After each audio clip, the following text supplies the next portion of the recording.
Bonjour à tous et bienvenue sur la chaîne. Aujourd'hui, nous allons parler d'un sujet qui touche de nombreuses familles, la nutrition des aînés.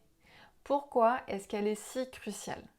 Alors restez avec moi jusqu'à la fin car vous allez découvrir pourquoi cette question est si importante pour nos proches âgés. Donc déjà, il faut savoir que la nutrition des aînés est un sujet qui me tient particulièrement à cœur. Pourquoi? Parce que j'ai vu de près comment une alimentation inadéquate peut affecter nos aînés. Mais avant d'entrer dans les détails, permettez-moi de vous raconter une petite histoire. Peut-être que certains d'entre vous le savent déjà, mais s'il y a des petits nouveaux, si j'ai créé cette chaîne YouTube, c'est suite à différentes expériences. De par ma grand-mère qui a une maladie d'Alzheimer, j'ai vraiment été confrontée en fait aux difficultés d'alimentation et l'impact direct que ça a sur sa maladie. En fait, il faut savoir que moins elle mangeait, et plus la maladie progressait, plus elle était fatiguée, donc moins elle était lucide, plus elle avait ces crises et ces démences qui étaient de plus en plus présentes, ce qui fait qu'elle s'enfermait de plus en plus dans sa bulle.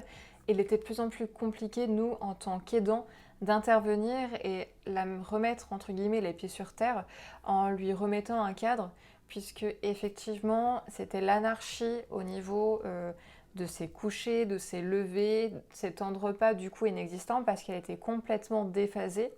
Et c'est vrai que j'ai pu réellement constater que la prise des repas, que ça soit déjà quelque chose qui soit bon aussi, et ben en fait, notamment pour la maladie d'Alzheimer, de ce que j'ai vu avec ma grand-mère, ça permettait déjà de la reconnecter dans le monde présent, de renouer avec des saveurs, donc de revenir dans des souvenirs qu'elle a eus. Et ça, ce sont des petites choses qui peuvent paraître anodines, mais qui l'ont réellement aidé à se reconnecter dans le moment présent, pour éviter tout simplement de la mettre en maison de retraite, puisqu'elle aimait son indépendance, elle aimait faire un petit peu son mode de vie, et évidemment, plus on éloigne l'échéance de la maison de retraite, et mieux tout le monde se porte. Donc vraiment, j'ai pu vraiment constater que son alimentation a réellement joué de façon positive sur son état de santé. Donc là, je vous propose que l'on regarde directement et concrètement quels peuvent être les impacts de la nutrition sur la santé de nos aînés. Eh bien, il faut donc savoir qu'une mauvaise alimentation peut avoir un impact direct sur la fragilité osseuse. Il faut savoir qu'il y a 30 à 50% des personnes qui ont des fractures du col du fémur qui vont être en dénutrition. Donc on voit directement qu'une personne qui ne mange pas suffisamment ou pas comme il le faudrait est plus à risque de fragilité osseuse ou également appelée ostéoporose. En fait, il faut savoir que ça peut être notamment dû à un apport en vitamine D et en calcium qui vont être insuffisants.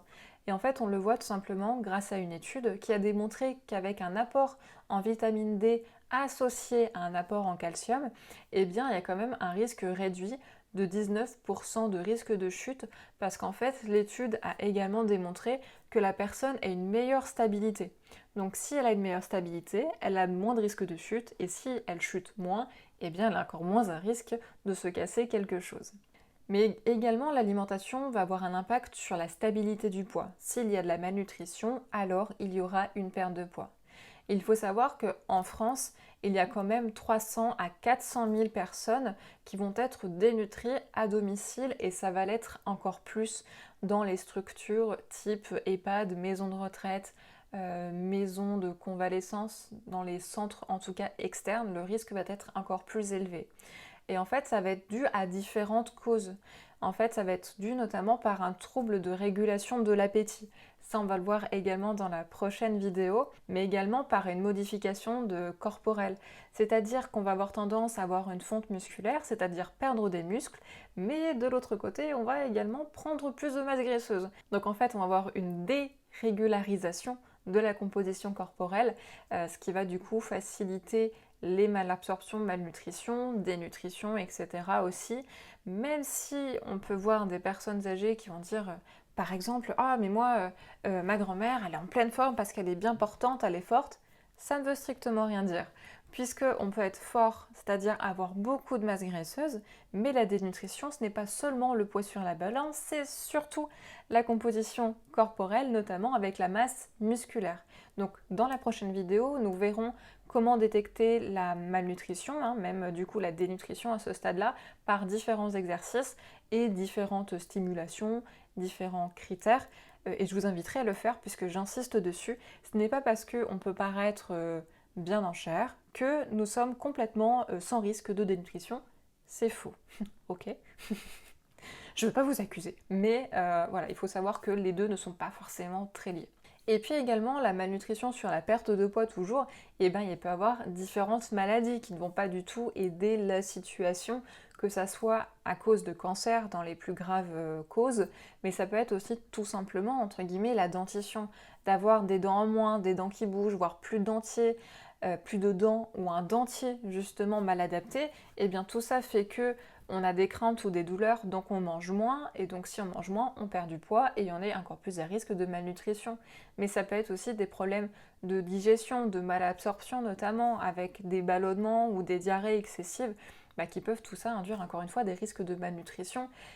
Et puis enfin, également dans les risques de perte de poids, nous avons la dépression qui est souvent cachée dans nos aînés. Je pense que ça sera clairement un sujet d'une prochaine vidéo, de détecter ces risques-là de dépression, parce que c'est quelque chose, on se dit oui mais c'est normal, voilà, c'est une personne qui va être seule, oui, c'est normal, voilà, quand on est plus âgé, on est un peu plus tristouné parce qu'on a vécu plein de choses, et non, ce n'est pas du tout normal. Et ça, c'est quelque chose que j'aimerais également mettre en lumière sur cette chaîne.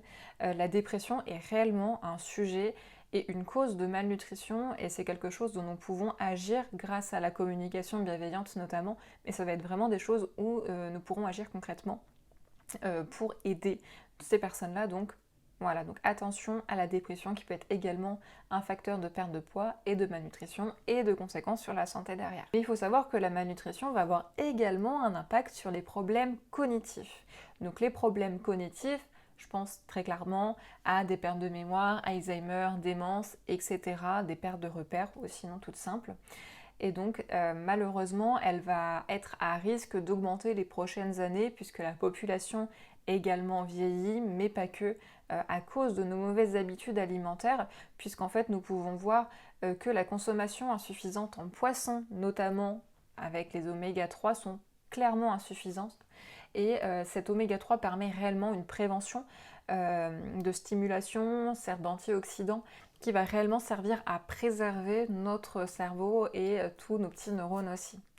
Et il faut savoir que la consommation d'alcool est également défavorable, puisqu'en fait l'alcool, pour la petite histoire, c'est quelque chose, c'est une toxine que nous ne pouvons pas éliminer. C'est vraiment un déchet que nous gardons dans notre foie, qui nous apporte des calories dites vides, c'est-à-dire qu'elle nous apporte rien, et en même temps ça nous empoisonne.